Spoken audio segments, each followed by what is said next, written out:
the nation by Singapore's Prime Minister Lee Hsien Loong was his third on the pandemic. The multi-ministry task force also spoke about new measures to break the train of transmission. For a closer look, we're joined by Dr. Annalise Wilder-Smith, visiting professor from NTU's Lee Kong Chian School of Medicine. Doctor, thanks very much for joining us this evening.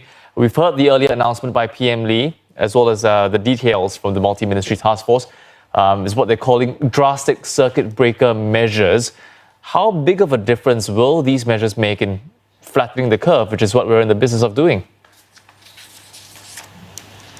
So indeed, Singapore was very successful in keeping the curve flat for more than 2 months. But now we've seen a spike, and this calls for more stringent measures. So I must congratulate the government for this decisive, more stringent measures.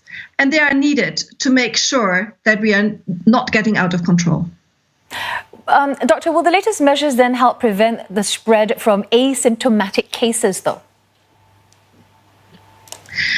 So indeed, the asymptomatic transmission and also transmission from pre-symptomatic or those with very mild symptoms, that is the main concern of this tricky virus.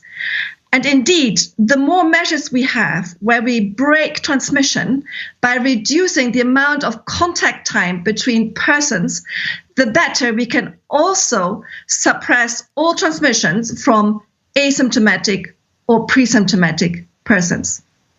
Doctor, I'd like to ask you about something that's quite clearly concerning the task force, and that is the number of unlinked cases that has been rising quite drastically in recent days. Why is this such a difficult thing to solve? So if you have cases that have no link, it is indicative, it suggests already widespread community transmission, which then is of more concern. As long as you can still identify your cases, you can also do contact tracing. But if you have problems identifying the chains of transmission, then you have community transmission. And this is the reason why the government now is imposing stricter measures. So saying that these stricter measures are going to be in place for a month, are you confident that these measures will actually help to flatten the curve, bring the numbers down? I am confident. It is simple maths. You simply need to reduce the contact time between people, and stay-at-home policies, closing businesses, gatherings is the only measure that we have at hand. It's old-fashioned, but is the best measure that we have at hand. Right, and just on that note, it does seem like these drastic measures are it. I mean, is there anything else that can be done if these drastic measures don't take the numbers down? So I'm totally confident that it will flatten the curve. I'm not totally confident that it will bring it down to zero. In case, indeed, we are not able to bend the curve further, we may need to implement even more stringent measures. But I'm confident that the next 4 weeks will be successful. What kind of measures would you classify as being more stringent in this case?